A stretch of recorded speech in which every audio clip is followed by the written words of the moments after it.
बस्तर में कृष्ण जी का मंदिर है। तो वहाँ पे ना रात को 7-8 बजे उसकी किवाड़ कहते हैं वो लोग, दरवाज़ा, डोर, उसको बंद कर देते हैं और वो खुलता है अगले दिन सवेरे। तो माना जाता है कि वहाँ कृष्ण भगवान आते हैं और रात्रि आराम करते हैं। तो एक फॉरेनर था और वो वहाँ बैठा देखा हूँ मैं अपनी आँखों से। इसको जब बताया गया था सालों पहले कि ऐसा होता है रात में, तो ये रात को झाँक लिया अंदर। वो जो देखा, आँख चली गई। वो बताने की कोशिश किया, फिर ज़बान चली। भारत में एक गाँव है, उसका नाम है शेतपाल। उस गाँव में जितने घर हैं ना, वो जब हर घर में उन्होंने एक बिल बना ऐसा हूँ, जैसा हूँ। मैंने किताब लिखी है जिसका नाम द हिडन हिंदू है। उसको बहुत लोग बहुत पसंद कर रहे हैं और 1 साल से भी कम वक़्त में हम लोगों ने 1 लाख कॉपीज़ उसकी क्रॉस की हैं। ट्रिलॉजी है, 3 पार्ट में है। सर वैसे माइंड में एक क्वेश्चन आ रहा है कि ये बुक का नाम द हिडन हिंदू क्यों है? इसके पीछे क्या रीज़न है? यार द हिडन हिंदू, मैं हिंदू हूँ, मैं वैसे ही बड़ा हुआ हूँ और कईयों ने बोला कि यार नाम कुछ और रख लो, हिंदू वर्ड मत लिखो, कुछ लोग नहीं पढ़ेंगे। पर उसपे मेरा जो तर्क था ना, उसपे मैंने एक कविता लिखी थी, आपको और आपके दर्शकों को बहुत अच्छा लगेगा कि रुद्राक्ष की माला में भी मैं हूँ, कृपाण कटार और भाला में भी मैं हूँ, श्वेत भी हूँ और शुद्ध भी मैं हूँ, विरुद्ध हो मेरे तो युद्ध भी मैं हूँ, इतिहास में बहा आंसू और खून भी मैं हूँ, अब जो कहे कि तुम्हें मिलेगा वो सुकून भी मैं हूँ, कि इस धरती का मैं केंद्र बिंदु हूँ, प्रणाम मैं हिंदू हूँ। चिता की अग्नि, गंगा का पानी, कब्र की मिट्टी और लोबान भी मैं हूँ, पीर फकीर अली वली सियावर राम का हनुमान भी मैं हूँ, भोला हूँ सरल भी, तुम्हारा मित्र भी मैं हूँ, घोल भी दूं तुमको और घुल भी जाऊं तुम में, कुछ ऐसा चरित्र भी मैं हूँ, इस धरती का मैं केंद्र बिंदु हूँ, प्रणाम मैं हिंदू हूँ। प्रणाम का भाव भी मैं हूँ, आक्रमण का घाव भी मैं हूँ, सहनशील स्थिर और शांत भी मैं हूँ, देवभूमि भारत का हर प्रांत भी मैं हूँ, शक्ति भक्ति और ना थकती क्रांति भी मैं हूँ, तूफान हूँ और तूफान से पहले की शांति भी मैं हूँ, इस धरती का मैं केंद्र बिंदु हूँ, प्रणाम मैं हिंदू हूँ। इसलिए द हिडन हिंदू। बहुत सुंदर, अति सुंदर। तो ऐसे कई अनगिनत बहुत ही जादूगरी मंदिर हैं हमारे देश में, अजब गजब। जैसे अभी रिसेंटली मैं 10-15 दिन पहले खजुराहो गया था। खजुराहो लेट फर्स्ट था। खजुराहो है मध्य प्रदेश में, और आमतौर पे ना हमारे सब लोग खजुराहो को एक ही काम से जानते हैं। वहाँ के मंदिर में कामसूत्र वाले बड़े सारे पोज बने हुए हैं, वो म्यूरल्स और स्टैचूज बने हैं, तो लोगों को लगता है कि बस वहाँ वही है। तो मुझे भी जब पहली बार फोन आया कि खजुराहो लेट फेस्ट, तो मैं बोला कि चलो, बड़े साल से सुन रहे थे कि कामसूत्र वाले सब वो बने हुए हैं, देख आते हैं। जब मैं वहाँ पहुंचा तो वहाँ पे एक महामंतेश्वर करके एक मंदिर है, उसमें मैंने उतना बड़ा शिवलिंग आज तक देखा नहीं था, ह्यूज। और वो जो शिवलिंग था ना, वो हर 2-3 साल में 1 इंच बढ़ जाता है। वो बढ़ रहा है, वो लगातार बढ़ रहा है। और मुझे उन्होंने तस्वीर दिखाई कि जब ये छोटा था तो कैसा था। मुझे क्लियर उस तस्वीर में साइज और साक्षात जो साइज दिख रहा था, उसमें फ़र्क दिख रहा था, और थोड़ा बहुत नहीं, मतलब ऐसा फ़र्क। अभी कितना है करंटली? वो है लगभग 7-8 फीट। ओह! मतलब इस रूम की हाइट जितना ऑलमोस्ट। जी, मतलब आप ये मानिए कि जिस स्पीड से वो बढ़ रहा है, आने वाले 50-60 साल, मैक्सिमम 100 साल में, वो उतने साल पुराना बना हुआ जो उसका रूफ है ना, वो टच कर देगा। अच्छा। फिर मैं जिस जगह पे पैदा हुआ हूँ, उस जगह का नाम है अंबिकापुर, डिस्ट्रिक्ट सरगुजा, छत्तीसगढ़। छोटा सा कस्बा है। वहाँ की एक सच्ची घटना बताता हूँ मैं। एक किसान आदमी था, वो एक दिन सोया और उसको सपने में आया कि हनुमान जी उसको बोल रहे हैं कि मेरे को निकालो यहाँ से, मैं फंसा हुआ। तो किसान आदमी वो अगले दिन कुल्हाड़ी खरीदा, उसको कई बार सपने आए, मतलब रेगुलरली। तो वो कुल्हाड़ी खरीदा, उसको एग्जैक्टली मालूम था क्योंकि वो हर दिन सपने में उसको उस रास्ते से ले जाया जा रहा था। वो पहुंचा और उसने एक पेड़ को एग्जैक्ट एक पॉइंट से काटना चालू किया। तो सब लोग आए पीछे, बोले क्यों, क्या कर रहे हो, पेड़ क्यों काट रहे हो? तो बोला वो इसमें हनुमान जी फंसे हुए। तो बोले यार पागल हो गया, डिस्टर्ब हो गया। जैसे मान जी के लिए बोलते थे ना, मैं पूरा पहाड़ काट दूंगा। हाँ। तो सब बोलने पागल हो गए। उसने काटा, फिर संभाल के साइड से काटा, उसके अंदर सही में हनुमान जी की एक मूर्ति निकली है, और वो मूर्ति हर साल बढ़ती है। मैं अपने आंख से देख के आया हूँ। वहाँ इतनी भीड़ होती है, इतनी भीड़ होती है। अब वो हो गया है लगभग 8-9 फीट का, और जब वो निकला था 2-2.5 फीट का था। वो सब ऐसे भी बढ़ रहा है और ऐसे भी बढ़ रहा है। आप सोचो। ऐसे ही एक कमाल का मंदिर है बस्तर में। बस्तर में कृष्ण जी का मंदिर है। छोटे में गया था जब हम हॉस्टल में थे, आई थिंक 8th या 9th में था मैं। तो वहाँ पे ना रात को 7-8 बजे उसकी किवाड़ कहते हैं वो लोग, दरवाज़ा, डोर, उसको बंद कर देते हैं और वो खुलता है अगले दिन सवेरे। और रात में ना उसके अंदर भगवान जी के लिए बेड लगता है, और बेड बिल्कुल प्लेन ऐसे अच्छे से करके रखा रहता है, और सुबह जब मंदिर खुलता है ना, तो वो पूरा छिन्न-भिन्न रहता है। तो माना जाता है कि वहाँ कृष्ण भगवान आते हैं और रात्रि आराम करते हैं। तो एक फॉरेनर था और वो वहाँ बैठा देखा हूँ मैं अपनी आँखों से। यही सब है ना, जब आप ये सब देखते हो ना, तो आपका विश्वास, आपका भरोसा बढ़ता चला जाता है। एक फॉरेनर वहाँ बैठा होता है, जैसे कई होते हैं ना हरे राम हरे कृष्ण, तो ना वो बस बैठ के ऐसे करता था। तो वहाँ जो गाइड वाइड लोग थे, वो बोले कि सालों से यहाँ बैठा है। इसको जब बताया गया था सालों पहले कि ऐसा होता है रात में, तो ये रात को झाँक लिया अंदर कि मेरे को देखना है क्या होता है। तो ये देखा तो ये बहुत डर गया। किस बात से डरा? अब अगले दिन ही ट्राई टू टेल कि मैं रात को क्या देखा, तो वो बोल नहीं पाया, वो आज तक बोल नहीं पाता है। आपने उस अंग्रेज को देखा मैंने है? उस आदमी को देखा है, उसकी आंखें नहीं है, वो जो देखा वो आंख चली गई, वो बताने की कोशिश किया, उसकी जबान चली गई। वो बैठा हुआ था मेरे सामने और हम पूरे स्कूल के लोग एक साथ खड़े होके उसको देख रहे थे और उसके बारे में उसके सामने बात किया जा रहा था और वो ऐसे ऐसे करके ना हम लोग ऐसे जय कर रहे थे। आप सोचो, मेरे को अभी मेरे गूज़बम्प्स आ रहे हैं। सर ये जो आप बता रहे हैं जहाँ पे पेड़ के अंदर मूर्ति बढ़ रही है, अब वो एक टेम्पल बन गया, लोग आते हैं वर्शिप करते हाँ, हैं। प्रॉपर टेम्पल बन गया है, उसके ऊपर छत वत डाली गई है। हाँ, और वो काफी सारे लोग आके उसको नापते वापते हैं और वो बढ़ रहा है। और आप अंबिकापुर जाएंगे ना, तो आप वहां पे ये बात करेंगे ना तो कोई नहीं चौंकेगा, उनके लिए नॉर्मल है। तो मैं आपको एक और बहुत इंटरेस्टिंग बात बताता हूँ। आप देखो कि शिव जी जो है उनके गले में सांप होता है ना। शिव जी के बड़े बेटे हैं कार्तिक, उनका वाहन है मोर। उनका छोटा बेटा है बेटे हैं गणेश, उनका वाहन है चूहा। अब मेरे घर का ऐसा चलन है कि हम लोग पिता पुत्र सब एक साथ टेबल में बैठते हैं, खाना पीना सब करते हैं, बड़ा चिल्ड आउट माहौल है हमारे घर का। तो आप सोचो कि ऐसा तो उन तीनों के साथ भी होता होगा। शिव जी, कार्तिक जी और गणेश जी भी कभी ऐसे फैमिली डिनर पे बैठते होंगे ना टेबल पे। तो जब ये लोग टेबल पे बैठते होंगे तो इनके जो ये सब चंगो मंगो हैं, मोर है, चूहा है, सांप है, ये लोग पार्किंग स्पेस टेबल के नीचे घूमते रहते होंगे, क्योंकि ये तो फैमिली डिनर पे है। अब आप सोचो कि सांप चूहे को खा सकता है, मोर सांप को खा सकता है, कोई किसी को नुकसान नहीं पहुंचाता है। अब आपको लग रहा है कि ये कमाल की फैमिली है। अब ये तीनों इनकम्प्लीट है जब तक पार्वती टेबल पे नहीं आती है। और पार्वती कौन है? पार्वती का वाहन क्या है? शेर। मतलब बाकी सब पानी का हम चाय हो गया ना सडनली, कि भाई मैं आई हूँ और जंगल का राजा मेरा वाहन है, तो मैं कौन हूँ? तो हमारे हिंदू परंपरा में पहले अपने परिवार की महिलाओं का, वुमेन का नाम मेल से पहले लिया जाता था। कैसे? आप देखिए, गौरी शंकर, लक्ष्मी नारायण, सिया राम, राधा कृष्ण, है ना। तो ये हमारा कल्चर था। हिंदू धर्म हो, मुस्लिम धर्म हो, क्रिश्चियन, सिख, ज्यादातर धर्म में जितने भी भगवान है ना, जो दिखते हैं और जो नहीं दिखते, वो सब मेल है ज्यादातर। ब्रह्मा विष्णु महेश, मैं पहले अपने आप से शुरू करूंगा। ब्रह्मा विष्णु महेश, अल्लाह। तो जब आप अल्लाह बोलते हो तो वो क्या बोलते हैं? ऊपर वाला सब देख रहा है, देख रही नहीं है ना, देख रहा है। गुरु नानक देव, जीसस, बुद्ध, जैन, महावीर, सब मेल है ना। हम लोग ये भूल गए हैं कि इनमें से कोई भी भगवान इस पृथ्वी के अंदर बिना एक महिला के परमिशन के नहीं आ सकता। पर प्रॉब्लम ये है ना कि आपको एक राज्य के अंदर, एक स्टेट के अंदर, एक प्रोविंस के अंदर घुसने के लिए 2 लोग अलाउ कर सकते हैं। एक वहां का राजा या रानी और दूसरा दरबान। करेक्ट? हमने the queen of the world को the watchman of the world से दिमाग में एक्सचेंज कर रखा है। वो रूल करती हैं इस वर्ल्ड को, वो डिसाइड करती हैं कि कौन सा भगवान अंदर आएगा, लेकिन हमने उनको अपने पैर के नीचे दबा रखा है, उनको बना दिया है गेट कीपर। तो मैं जहां से आता हूँ वहां देवी की पूजा देवों से पहले होती है। सर ये मैंने भी सुना है कि वैसे कि दुनिया को बताया जाता है ब्रह्मा विष्णु महेश तीनों दुनिया चला रहे हैं, बट वो एक्चुअली देवी के बेटे हैं। तो सबसे ऊपर देवी आती हैं, फिर ये तीनों आते हैं। एक स्क्रिप्चर में ऐसा भी लिखा है। देखिए, जब आप विष्णु पुराण पढ़ेंगे ना तो आपको पता चलेगा कि विष्णु पहले आए थे और वो शिव और ब्रह्मा को लाए थे। फिर जब आप शिव पुराण पढ़ेंगे तो आपको पता चलेगा कि शिव पहले आए थे और फिर वो ब्रह्मा और विष्णु को लाए थे, है ना। तो अनंत अनादि जो कहते हैं वो ज्यादातर लोग शिव के लिए कहते हैं, क्योंकि शिव पुराण ज्यादा मान्यता वाला है, शिव को मानने वाले, शिव के भक्त ज्यादा है, इसलिए वो ज्यादा चलन में है कि शिव पहले आए थे।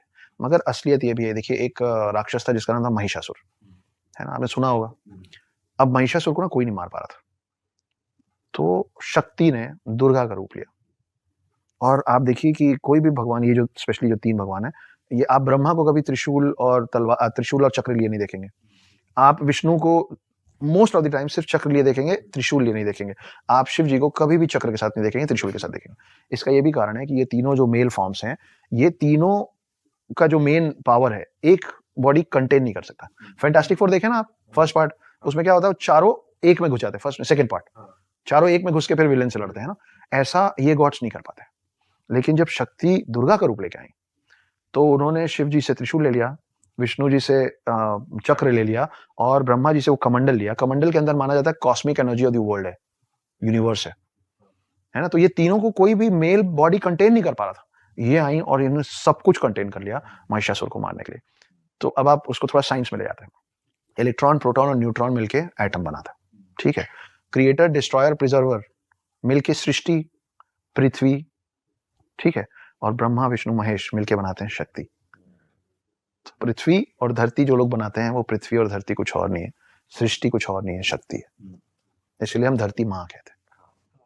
और सर जैसे आपने बताया शिव जी के गले में हमेशा सांप रहा जाता है, तो वैसे हमने देखा है कि सांप का एक हमारे हिंदू माइथोलॉजी में या हिंदू कल्चर में एक रहा है इम्पोर्टेंस की कई लोग सांप को दूध भी पिलाते हैं, कहा जाता है कि सांप को कभी मारना नहीं चाहिए। शेषनाग के बारे में भी हमने सुना है। सांप से रिलेटेड बहुत सारी वो है कि हमने कुछ वैसे भी सोचा है कि वो अपनी तस्वीर वो कर लेता है, वो तुम्हारे पीछे आएगा। तो सर सांप बड़ा एक इंटरेस्टिंग टॉपिक है, इस पे कुछ बताओ आप और क्या साथ ही जानते साथ हो? थोड़ा उस बारे में भी जो इच्छाधारी नाग नाग होते होता है, हैं, ये तो हमने पिक्चर में ही देखा। पिक्चर में ही सुना है, देखा है कि वो जनरेशन बाय जनरेशन अगले जन्म में मतलब वो लोग जिंदा रहते हैं, वो अमर हैं। तो उस बारे में थोड़ा ओके, मैं इसको शुरू यहाँ से करता हूँ कि आपका पहला सवाल क्या था? सांप इन जनरल। तो आपको मैं फिर Bharat, this is incredible India. Bharat में एक गांव है, उसका नाम है शेतपाल। शेरपाल, शेतपाल शेतपाल। शेतपाल उस गांव का नाम है। उस गांव में जितने घर है ना, वो जब हर घर में उन्होंने एक बिल बना रखा है और हर घर में एक सांप रहता है। उनके बीच में सांप की इतनी मान्यता है कि आज भी उनके घर में जब कोई नया घर बनता है ना, तो उसमें उसके लिए जगह, उसके लिए एक बिल बनाया जाता है। आज तक उस गांव में किसी सांप ने किसी इंसान को और किसी इंसान ने किसी सांप को नुकसान नहीं पहुंचाया। They have learned and they have lived to coexist. वो एक साथ रहते हैं और आप इसको गूगल कर लेना। शेतपाल है। शेतपाल है महाराष्ट्र में, आई थिंक, हाँ महाराष्ट्र में है। और मैं वहां गया हूँ, छोटे तो छोटे आपने देखा है मतलब मैंने घर देखे और हर घर में, एंड व्हेन आई से हर घर, वो बोलने वाला नहीं, लिटरली हर घर में। मतलब जैसे हम लोग घर बनाते हैं ना, तो हम ईशान को छोड़ के रखते हैं क्योंकि हमको वहां मंदिर बनाना होता है। इस गांव के हर घर में एक बिल बनाया जाता है एक सांप के लिए। जब खाना बनता है तो सांप के लिए, जैसे आप एक डॉग पालते हैं तो you take care of that dog ना, कि भाई दूध रोज देना है, तो सांप का ख्याल रखा जाता है। तो वैसी कुछ कहानी है कि भाई हमारे साइड में ऐसा है, और उसकी मान्यता भी वहीं से आती है, क्योंकि नाग एक ऐसी चीज है, नाग एक ऐसा जानवर है जो शिव जी के गले में है और विष्णु जी के साथ हमेशा रहता है। तो जब विष्णु जी जब राम बने थे, तो लक्ष्मण जो थे वो शेषनाग थे। जब विष्णु जी कृष्ण बने थे, अच्छा, तो ये बड़ी इंटरेस्टिंग सी बात है कि पहले रामायण हुआ, त्रेता युग में रामायण काल आया, तो विष्णु जी राम बने और शेषनाग बने लक्ष्मण। तो जब पूरा रामायण खत्म हुआ तो वापस गए, तो शेषनाग बड़े नाराज थे। बोले, आप बड़े भाई बन गए, मेरी कुछ चलने नहीं दिए, सब आपके मन की हुई, सब ये एंड के बाद एट द एंड, मतलब वापस जाने के बाद रामायण काल खत्म हो गया, राम और लक्ष्मण वापस अपने असल अवतार में विष्णु और शेषनाग के रूप में आए। तो वो शिकायत किए विष्णु जी को कि बहुत गलत है, आप बड़े भाई बन के वहां चला रहे हैं अपनी, मेरी कोई सुन ही नहीं रहा है। तो मुस्कुराए विष्णु जी, बोले कि कोई बात नहीं, अगली बार चलेंगे ना तो आप बड़े भाई बन जाना। तो फिर जब कृष्ण बन के आए तो बड़े भाई बलराम थे, दाऊ, तो वो शेषनाग थे, है ना। तो ये दोनों में, शिव में, और हालांकि ये दोनों नाग अलग अलग है। शिव जी के जो गले में वो वासुकी हैं, और विष्णु जी जिसपे विराजमान होते हैं, लेटते हैं, वो शेषनाग है। शेषनाग के पीछे और एक बहुत अच्छी इंटरेस्टिंग कहानी। तो शेषनाग जब सागर मंथन हुआ था, तो वो जो पहाड़ को उल्टा किए थे, उसके नीचे तो विष्णु जी खुद लगे थे, वो टर्टल के शेप में, कछुए के शेप में, और जो उसका मंथन करना था ना, सागर मंथन, तो एक तरफ सारे दाना पकड़े हुए थे, दूसरी तरफ सारे देव पकड़े थे। तो पकड़े क्या हुए थे, रस्सी नहीं थी, वो शेषनाग को पकड़े थे, वो शेषनाग को घुमा रहे थे। और शेषनाग को शेषनाग इसलिए कहते हैं क्योंकि हमारे में 4 युग होते हैं, सतयुग, त्रेता युग, द्वापर युग और कलयुग। आप मेरा हाथ जरूर देखिएगा कि सतयुग, त्रेता युग, द्वापर युग, कलयुग और फिर सतयुग। ये शेप बन रहा है डमरू का, और जब आप इसको बार बार चलाते जाएंगे ना, तो ये शेप बन जाएगा इन्फिनिटी का, है ना। तो हमारे पास कलयुग के बाद वापस सतयुग शुरू होता है, और जब कलयुग में सब खत्म हो जाता है ना, तो जो एक नाग बचता है ना, जो एक नाग शेष बचता है, शेष मतलब होता है रिमेनिंग, वो है शेषनाग, कि उसका ना अंत है ना उसकी शुरुआत है, वो शेषनाग है। तो सर ऐसा हो सकता है कि ये कलयुग दोबारा आया हो कभी पहले, मतलब कलयुग जैसे अभी चल रहा है, मतलब ये कौन सी तो साइकिल, ये कौन सी किसी और साइकिल का हो? तो इस पे मैं आपको एक और इंटरेस्टिंग बात सुनाता हूं। तो ये जो 4 काल है, हाँ, देखिए वेस्टर्न कल्चर जो है ना, उसमें वो लोग मानते हैं कि टाइम लीनियर होता है। वेस्टर्न कल्चर में माना जाता है कि टाइम लीनियर होता है, हमारे में कहते हैं कि काल चक्र होता है। आप डिफरेंस ऑफ बिलीफ देख रहे हैं कि उनके लिए टाइम ऐसे चलता है और हमारे टाइम ऐसे चलता है। हमारे टाइम साइक्लिक है, जो मैंने अभी आपको बताया कि कलयुग के बाद फिर सतयुग आएगा, तो फिर से चालू होगा, है ना। आपके कमरे में लगी घड़ी, आपके हाथ में पहनी घड़ी गोल होती है, मतलब टाइम साइक्लिक होता है, टाइम बार बार घूम के आता है। तो मैंने 2 लाइनें लिखी थी कि जहां से चले थे फिर वहीं आकर ठहरे हैं, एक उम्र लग गई समझते कि दुनिया गोल है। तो समय गोल है, पहली बात। दूसरी, तो एक बार ऐसा हुआ था कि कृष्ण जी के पास, इस युग खंड में बात कर रहा हूं मैं, ठीक है, इसके बाहर क्या हुआ, मल्टीवर्स है ये, है ना। तो कृष्ण जी के द्वारपाल दौड़ते हुए आए द्वारका में, तो उनका दरबान वॉचमैन वो दौड़ते हुए अंदर आया कृष्ण जी के पास और बोले वो ब्रह्मा जी आए आपसे मिलने। तो कृष्ण जी बोले अच्छा, उनसे पूछ क्या कि कौन वाले ब्रह्मा जी हैं वो। तो दरबान कंफ्यूज्ड, दरबान बोले ठीक है भाई आप बोल रहे हैं पूछ लूंगा। वापस चले गए, बोले वो कृष्ण जी पूछ रहे हैं आप कौन वाले ब्रह्मा हो। तो ब्रह्मा जी भड़क गए, बोले कौन वाले ब्रह्मा मतलब क्या, एक ही होता ब्रह्मा। तो फिर वो पैर पटकते हुए हटो यहाँ से और करके कृष्ण जी के पास आए। तो कृष्ण जी से पूछे कि आपने ऐसा क्यों बोला कि कितने वो होते हैं, मैं कौन सा हूँ। तो फिर कृष्ण जी ने असली चीज उनको दिखाई। तो जब कृष्ण जी ने उनको सारे रेल्म्स खोल दिए ना, तो ब्रह्मा जी ने देखा कि बहुत सारे लोग स्वान पे बैठ बैठ के उड़ रहे हैं, 4 सिर वाले। तो बहुत सारे ब्रह्मा थे और सब आके फिर नतमस्तक हुए कृष्ण जी के, क्योंकि कृष्ण तो विष्णु अवतार है। तो ब्रह्मा जी को समझ में आया कि oh shit, I am not the only one, we have मोर। और ऐसी दूसरी बड़ी इंटरेस्टिंग कहानी रामायण से जुड़ी आती है। तो आपका जो सवाल है ना कि टाइम साइक्लिक है और हम कहाँ हैं, हम मतलब कितनी बार ये कौन सी साइकिल है? तो ये तो हनुमान जी को भी नहीं पता है, तो हमको तो पता ही नहीं हो सकता कैसे। तो क्या है, हनुमान राम के बहुत बड़े भक्त है ना, वो मतलब वो उनके बिना जीना ही नहीं चाहते। लेकिन जब रामायण खत्म होता है तो राम को तो वापस जाना विष्णु अवतार में, लेकिन हनुमान जो है वो 7 इमॉर्टल 7 चिरंजीवी में से एक है, तो उनको तो युग में यहीं रुकना है इसी पृथ्वी में। अब ये तो नियति है कि राम को जाना ये भी नियति है और हनुमान को रुकना ये भी नियति है, लेकिन हनुमान इतने बलशाली हैं कि उनको समझाए कौन। वो तो राम के लिए राम से भी लड़ने को तैयार है ना।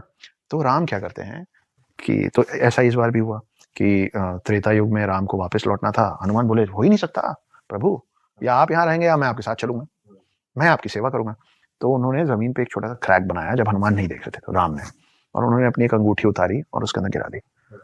और राम जी ने बोला कि उप्स, हनुमान हनुमान मेरी अंगूठी गिर गई, प्लीज ले आइए। हनुमान सूक्ष्म रूप में उस क्रैक के अंदर घुस गए। अब वो जाते गए वो पाताल लोक में पहुंच गए। पाताल लोक में उनको शेषनाग मिले।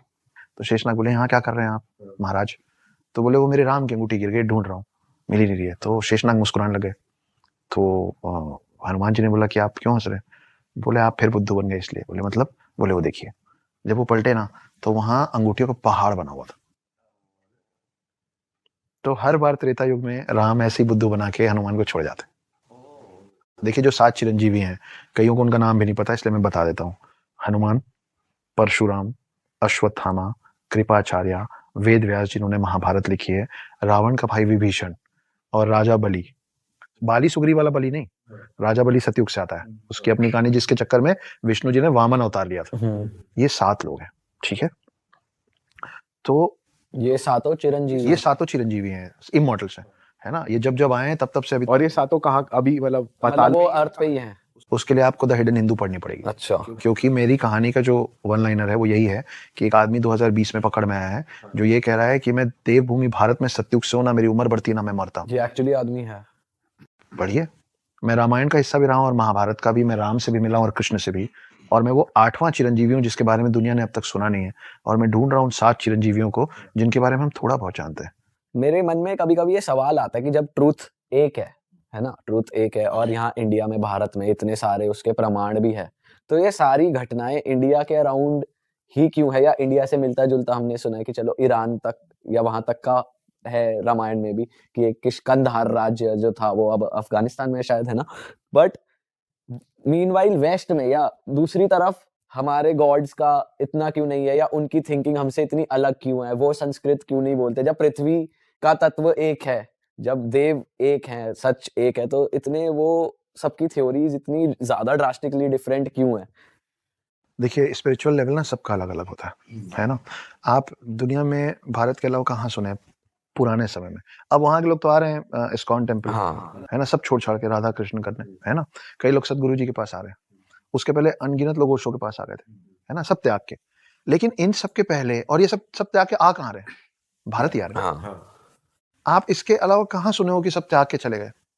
क्रिश्चियनिटी में से सब त्याग के जाने वाला सीन ही नहीं है। फादर्स हैं वो भी शादी करते हैं, है ना, नन्स हैं एट टाइम्स, वो भी उनका जब मन करता है वो छोड़ सकते हैं। हाँ। आपको अभी मैंने सुधांशु त्रिवेदी एक पॉलिटिशियन है, मैं उनका एक इंटरव्यू देखा था, उन्होंने एक इतनी मार्मिक बात बोली कि वो रच बस गई मेरे अंदर।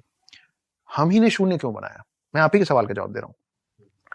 क्योंकि अनंत काल का जो रास्ता है ना, इन्फिनिटी का जो रास्ता है, आप लोग मैथमेटिक्स पढ़े होंगे, infinite you can not calculate infinity, right. पर इन्फिनिटी का रास्ता कहाँ से होके जाता है, शून्य से होके जाता है। इन्फिनिटी क्या है स्पिरिचुअल लेवल में, आध्यात्म, the highest level of spirituality is infinity. तो जो भी इंसान ऋषि मुनि बनने निकलता है ना दोस्त, वो 5 चीजें एक एक करके छोड़ता है। हमारे हिंदूज में क्या क्या, सबसे पहले वो घर छोड़ता है, फिर वो कपड़े छोड़ता है, फिर वो खाना छोड़ देता है, फिर वो अपने आप को स्पिरिचुअली इतना हाई कर देता है कि उसका जब मन करेगा वो सांस लेगा, जब मन करेगा नहीं लेगा। मतलब जब चाहेगा प्राण अपने निकाल लेगा, और जब चाहेगा प्राण एस्ट्रल फॉर्म जिसको बोलते हैं ना, कि आपका बॉडी यही है और आप निकल गए ब्रह्मांड की सैर करने, तो वो 4th है। और आखिरी जो है ना, वो है कि वो अपना देह त्याग देता है। आई वॉन्ट नथिंग, है ना, कि मेरे को अपना शरीर भी नहीं चाहिए। यही 5 चीज है ना। तो जब आप इन्फिनिटी के खोज में जाते हो ना, तो आपको शून्य से होके जाना पड़ता है। और ये सब जो समझ है ना, ये सबसे पहले अध्यात्म की वजह से हमारे पास आई थी, इसकी समझ। और हम, बड़ा आसान है बोलना land of snakes Indians, no, हम एक लौती ऐसी कौम है जिनके ग्रंथों में मैथमेटिक्स है।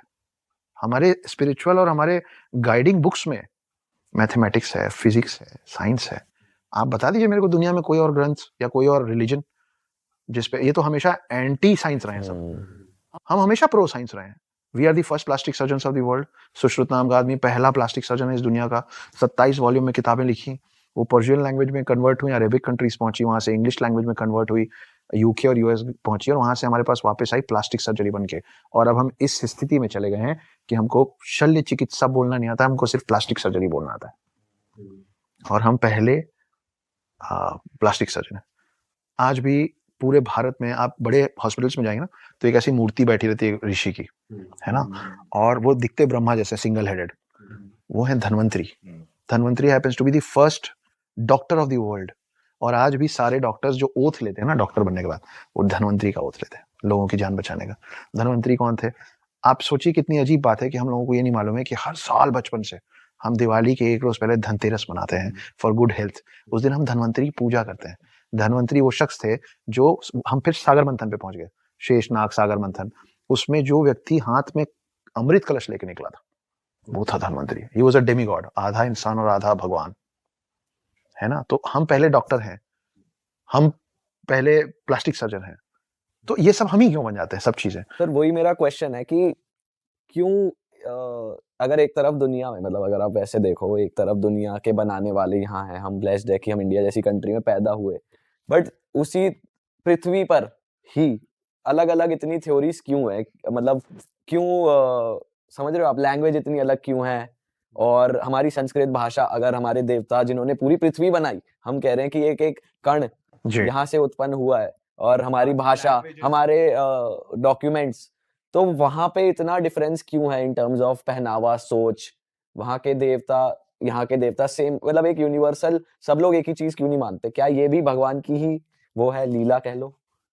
नहीं, मैं इस सवाल के लिए मैं तैयार नहीं था। मतलब आप क्या क्या याद रखेंगे, इसलिए मुझे ये याद नहीं है कि ये बात किसने कही है। पर एक साइंटिस्ट है जिनकी डेथ हो गई है, उन्होंने, he was trying to send some frequencies out of the world, कि अगर कहीं पे भी कोई जीवन है तो उनको ये फ्रीक्वेंसी कभी ना कभी तो मिलेगा, क्योंकि sound never dies, sound is an energy which keeps on travelling.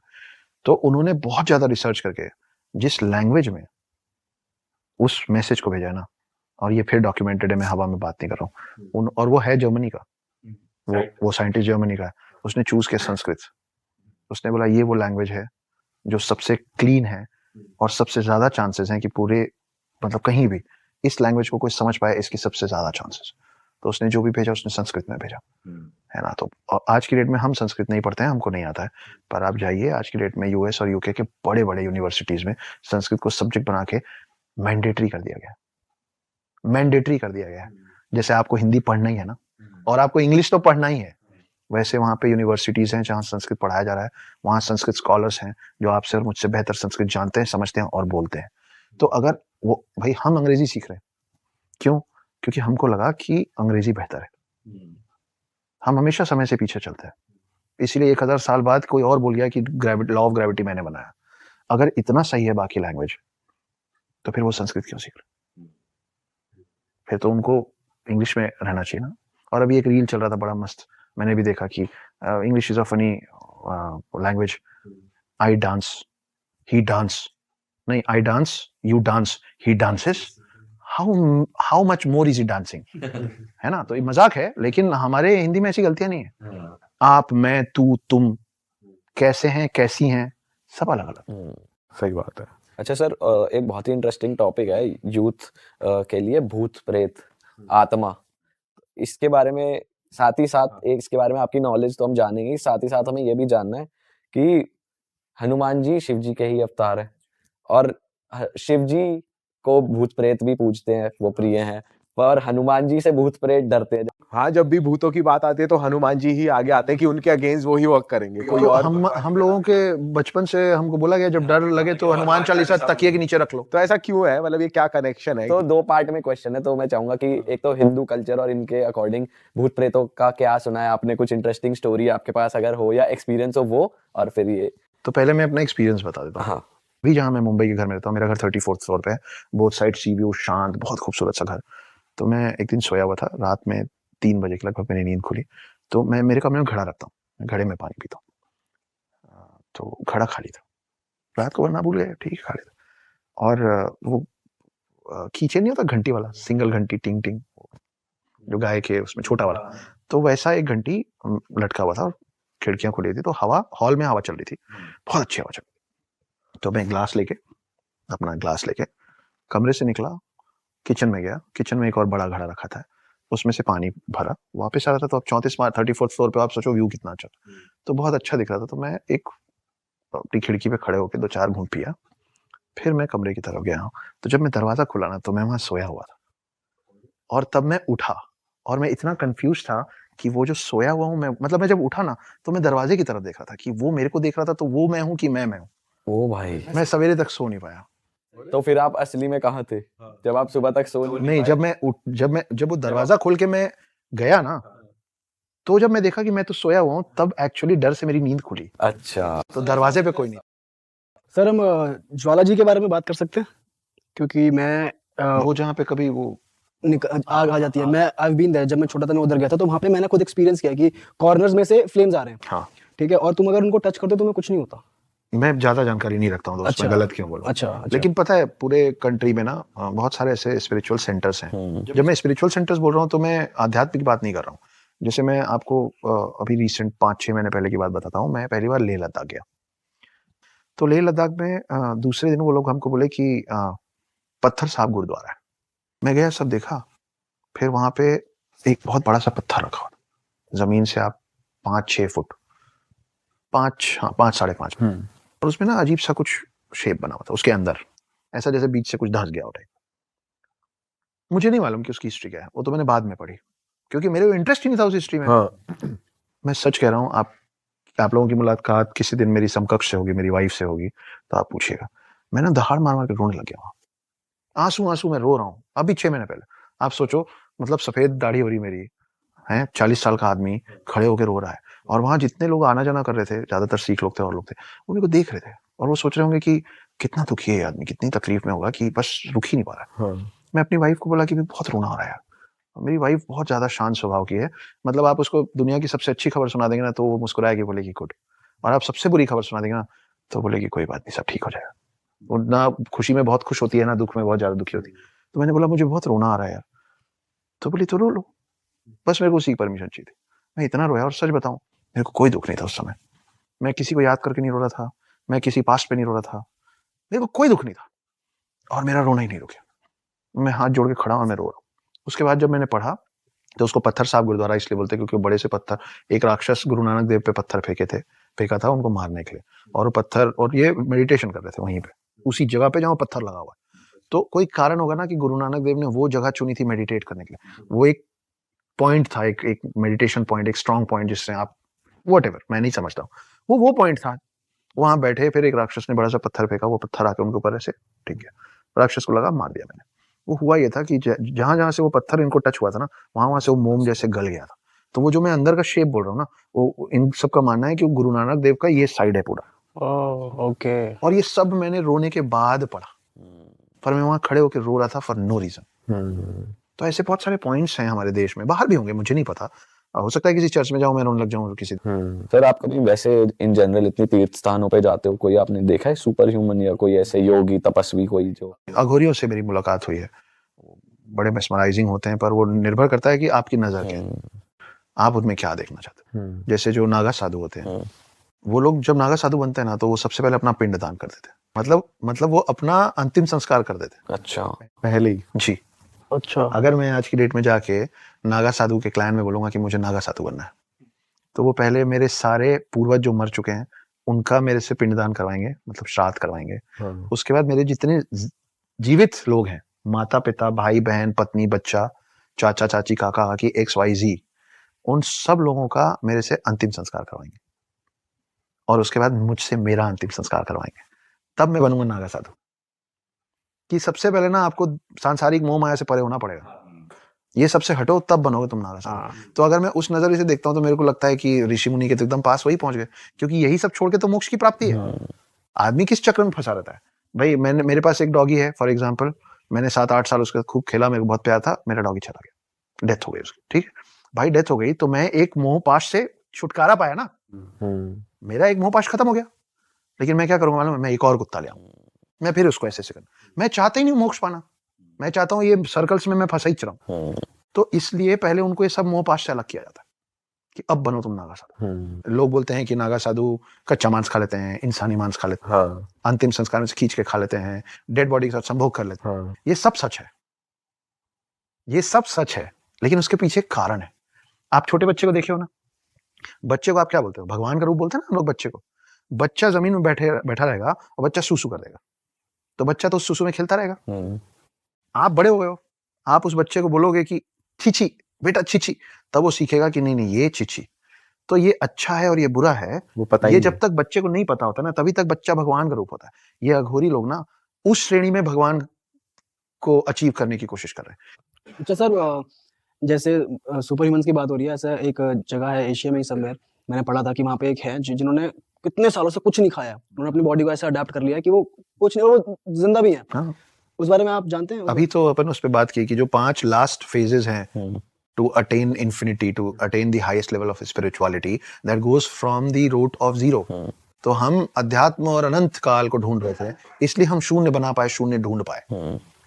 तो वो जो 5 चीजें एक एक करके छोड़ते हैं ना, उसमें ये सेकंड लास्ट चीज है, खाना। कि जब आप खाना पानी छोड़ देते हो और आप जिंदा रहते हो। साइंस इस बारे में क्या कहती है? साइंस के पास नहीं आंसर, वो कर चुके हैं, वो जिसकी आप बात कर रहे हैं। हाँ, हाँ। मैंने भी देखा पड़ा है, वो उसको कितने 2-3 महीने उसको फुल टाइम ऑब्जर्वेशन में रखे थे, कैमरास लगा के, कि देखें कब तक। नहीं खाया। तो ऐसी बहुत सारी चीजें हैं यार हम लोग के समझ के परे। अच्छा सर, हमारा एक आंसर रह गया बीच में, भूतों वाला। हनुमान जी क्यों आते हैं आगे निकट नहीं आवे, और शिव जी, ये लास्ट क्वेश्चन आंसर लेते हैं।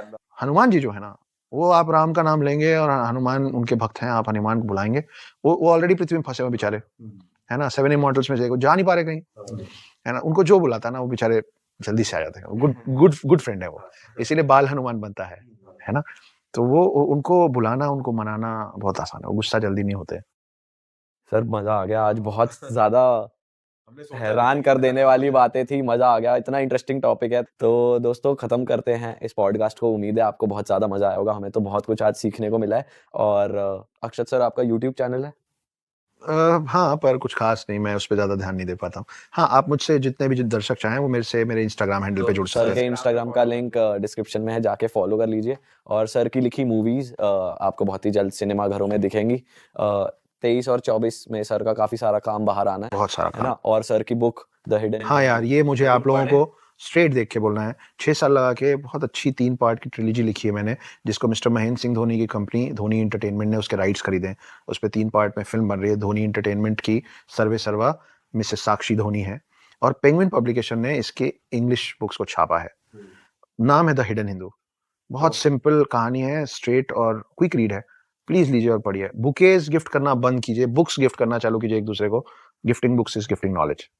तो मैं तो जरूर पढ़ने वाला हूँ ये बुक सर, अगर आप कॉपी लेके बैग में घूम रहे हो तो। नहीं है रे, मैं तो पक्का दे देता, तो कसम। खरीदनी पड़ेगी। नहीं, मैं पक्का दे देता, लेकिन ऐसी बुक तो कौन ही नहीं पढ़ेगा। तो thank you so much sir for your time, and मिलते हैं आप लोगों से नए। चलो जी, बाय बाय हमारी प्यारी जनता। जय श्री राम। बाय बाय, जय श्री राम।